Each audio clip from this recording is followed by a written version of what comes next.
ಶಾಸಕರ ಬಂಡಾಯ ತಣಿಸೋಕೆ ಹೈಕಮಾಂಡ್ ಮುಂದಾಗಿದೆ. ಹೀಗಾಗಿನೇ ಇದರ ಜವಾಬ್ದಾರಿಯನ್ನು ಅಧ್ಯಕ್ಷರಿಗೆ ಕೊಡಲಾಗಿದೆ. ಕೆಪಿಸಿಸಿ ಅಧ್ಯಕ್ಷರಿಗೆ ಒಂದು ಕಡೆಗೆ ಸಿಎಂ ಆಯಿತು, ಕೆಪಿಸಿಸಿ ಅಧ್ಯಕ್ಷರಾಯಿತು. ಅವ್ರು ಮಾಡುವಂಥ ಪ್ರಯತ್ನಗಳನ್ನು ಅವ್ರು ಮಾಡ್ತಾ ಇದ್ದಾರೆ, ಇವರು ಮಾಡುವಂಥ ಪ್ರಯತ್ನಗಳನ್ನು ಇವರು ಮಾಡ್ತಾ ಇದ್ದಾರೆ. ಹೈಕಮಾಂಡ್ ಇಲ್ಲಿ ಎಂಟ್ರಿ ಕೊಟ್ಟಿದೆ. ಸುರ್ಜೇವಾಲಾ ಕೂಡ ಬೆಂಗಳೂರಿಗೆ ಬರ್ತಾ ಇದ್ದಾರೆ. ಮೊದಲು ಒಂದು ರೌಂಡು ಸಿಎಂ ಮಾತಾಡ್ತಾರೆ, ಅದಾದಮೇಲೆ ಕೆಪಿಸಿಸಿ ಅಧ್ಯಕ್ಷರು ಮಾತಾಡ್ತಾರೆ, ಅದಾದ ಮೇಲೆ ಸುರ್ಜೇವಾಲಾ ಅವರೇ ಕರೆದು ಮಾತಾಡ್ತಾರೆ. ಯಾಕೋ ಇದು ಇಷ್ಟು ವಿಪರೀತಕ್ಕೆ ಹೋಗುತ್ತೆ ಅಂತ ಅಂದ್ಕೊಂಡಿರಲಿಲ್ಲ. ಇಷ್ಟೊಂದೆಲ್ಲ ಸಮಾಧಾನ ಮಾಡಿ ಕೂಡ ಯಾರ ಮಾತನ್ನು ಕೂಡ ಕೇಳುವಂಥ ಸ್ಥಿತಿಲಿಲ್ಲ.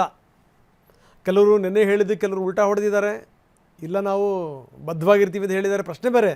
ಆದರೆ ಇನ್ನೂ ಕೆಲವರ ಮುನಿಸು ತಣದಿಲ್ಲ. ಹಾಗಾಗಿನೇ ಒಬ್ಬೊಬ್ಬರನ್ನೇ ಕರೆಸಿ ಮಾತನಾಡುವಂಥ ಪ್ರಯತ್ನವನ್ನು ಮಾಡ್ತಾ ಇದ್ದಾರೆ. ಇನ್ನು ನೇರವಾಗಿ ಬಿ ಕೆ ಹರಿಪ್ರಸಾದ್ ಅಖಾಡಕ್ಕೆ ಇಳಿದಿದ್ದಾರೆ. ಅಸಮಾಧಾನಿತರನ್ನು ಕರೆಸೋದು, ಮಾತಾಡೋದು, ಸಾಧ್ಯವಾದರೆ ಅವರ ಮನೆಗಳಿಗೆ ಭೇಟಿ ಕೊಡೋದು, ಇದು ಹರಿಪ್ರಸಾದ್ ಅವರ ಕೆಲಸ. ಆ ಪ್ರಯತ್ನ ಅವ್ರು ಮಾಡ್ತಾ ಇದ್ದಾರೆ. ಎಂ ಸಿ ಸುಧಾಕರ್, ಬೇಳೂರು ಗೋಪಾಲಕೃಷ್ಣ ಅವರಿಬ್ಬರನ್ನೂ ಕೂಡ ಕರೆಸ್ಕೊಂಡು ಬಿ ಕೆ ಹರಿಪ್ರಸಾದ್ ಚರ್ಚೆ ಮಾಡಿದರು. ಇನ್ನು ಈ ಕಡೆಗೆ ನಾರಾಯಣಸ್ವಾಮಿ ಕೆರಳಿ ಕೆಂಡವಾಗಿದ್ದಾರೆ. ನಾರಾಯಣಸ್ವಾಮಿ ಹಂಪನಗೌಡ ಬಾದರ್ಲಿ ಜೊತೆಗೂ ಕೂಡ ಮಾತುಕತೆಯನ್ನು ಮಾಡ್ತಾ ಇದ್ದಾರೆ. ಕೆ ಪಿ ಸಿ ಸಿ ಕಚೇರಿನಲ್ಲೇ ಇಬ್ಬರನ್ನೂ ಕೂಡಿಸ್ಕೊಂಡು ಬಿ ಕೆ ಹರಿಪ್ರಸಾದ್ ಮಾತುಕತೆ ಮಾಡ್ತಾ ಇದ್ದಾರೆ. ಎಲ್ಲರೂ ತಾಳ್ಮೆಯಿಂದೇರಿ, ಮುಂದೆ ಒಳ್ಳೆಯದಾಗುತ್ತೆ ಅಂತ ಕೂಡ ಹರಿಪ್ರಸಾದ್ ಹೇಳಿದ್ದಾರೆ. ಇನ್ನು ಯಾರ್ಯಾರು ಸ್ಥಾನ ವಂಚಿತರಿದ್ದಾರೆ, ಯಾರ್ಯಾರು ಅಸಮಾಧಾನಗೊಂಡಿದ್ದಾರೆ, ಆ ಎಲ್ಲ ಶಾಸಕರುಗಳಿಗೆ ಇವರೇ ಖುದ್ದಾಗಿ ಹೋಗಿ ಮಾತನಾಡಿ ಸಮಾಧಾನ ಮಾಡಿ ಬರುವಂಥ ಕೆಲಸವನ್ನು ಕೂಡ ಇವರು ಮಾಡ್ತಾ ಇದ್ದಾರೆ. ಈ ಹಿರಿಯ ನಾಯಕರುಗಳನ್ನು ಕೂಡ ಸೇರಿಸ್ಕೊಂಡು ಈ ದೇಶಪಾಂಡೆ ಅವರಿದ್ದಾರೆ, R V Deshpande, H K ಪಾಟೀಲರು, ದಿನೇಶ್ ಗುಂಡೂರಾವ್, ಎಂ ಕೃಷ್ಣಪ್ಪ ಅಂತನೂ ಅವರು ಏನೂ ಮಾತಾಡ್ತಿಲ್ಲ. ಆದರೆ ಎಂ ಕೃಷ್ಣಪ್ಪ ಎಲ್ಲೋ ಒಂದು ಕಡೆ ಭಾಳ ಬೇಸರ ಆಗಿದ್ದಾರೆ. ಒಂದು ಅವರಿಗೆ ಸಿಗಬೇಕಾಗಿತ್ತು ಅಥವಾ ಅವ್ರ ಮಗನಿಗೆ ಸಿಗಬೇಕಾಗಿತ್ತು. ಕೃಷ್ಣಪ್ಪಂಗೂ ಇಲ್ಲ, ಪ್ರಿಯಾ ಕೃಷ್ಣಗೂ ಇಲ್ಲ. ಸೊ ಇವ್ರ ಮನೆಗಳಿಗೂ ಕೂಡ ಹೋಗಿ ಹರಿಪ್ರಸಾದ್ ಮಾತಾಡ್ತಾರೆ. ಅಸಮಾಧಾನವನ್ನು ತಣ್ಣಗೆ ಮಾಡೋಕ್ಕೆ ಪ್ರಯತ್ನ ಪಡ್ತಾ ಇದ್ದಾರೆ. ಯಾವುದೇ ಕಾರಣಕ್ಕೂ ಇನ್ನಷ್ಟು ಅಸಮಾಧಾನ ಜಾಸ್ತಿ ಆಗಬಾರ್ದು.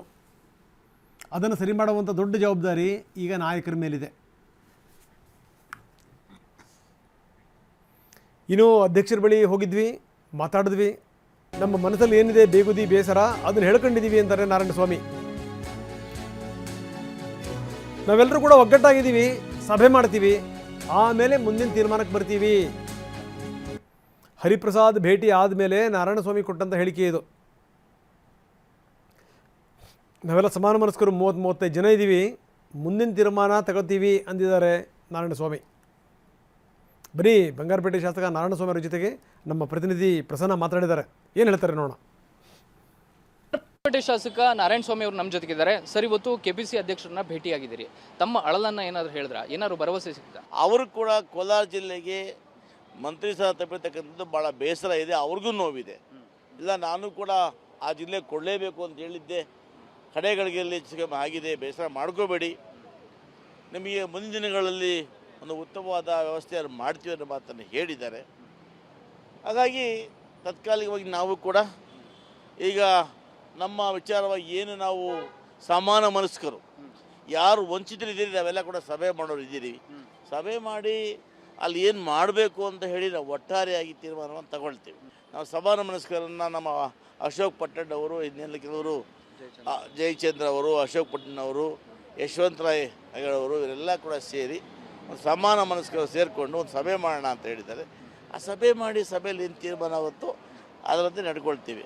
ಸರ್, ಏನು ಬೇಸರ ಏನು ಹೇಳಿದ್ರಿ? ಅಂದರೆ ಕೇವಲ ಸಚಿವ ಸ್ಥಾನ ಸಿಗಲಿಲ್ಲ ಅನ್ನುವಂಥದ್ದು ಮಾತ್ರನಾ ಅಥವಾ ಬೇರೆ ಇಲ್ಲ? ನಾವು ಕೆಲವು ವಿಚಾರಗಳನ್ನು ಮಾತಾಡಿದ್ದೇನೆ, ಅದನ್ನು ಬಹಿರಂಗವಾಗಿ ಹೇಳೋದು ಬೇಡ. ಒಟ್ಟಾರೆಯಾಗಿ ನಮಗೇನು ಜಿಲ್ಲೆಗೆ ಅನ್ಯಾಯ ಆಗ್ತಾಯಿದೆ, ಅಲ್ಲಿ ಮೊದಲಿಂದ ಕೂಡ ಕಾಂಗ್ರೆಸ್ನ ಸಂಸದರನ್ನು ಶಾಸಕ ಕೊಟ್ಟಿರ್ತಕ್ಕಂಥ ಭಾಗ ಕೋಲಾರ, ಚಿಕ್ಕಬಳ್ಳಾಪುರ, ಆ ಎರಡೂ ಭಾಗಕ್ಕೆ ಇವತ್ತು ನೀವು ಯಾಕೆ ಅನ್ಯಾಯ ಮಾಡ್ತಾ ಇದ್ದೀರಿ?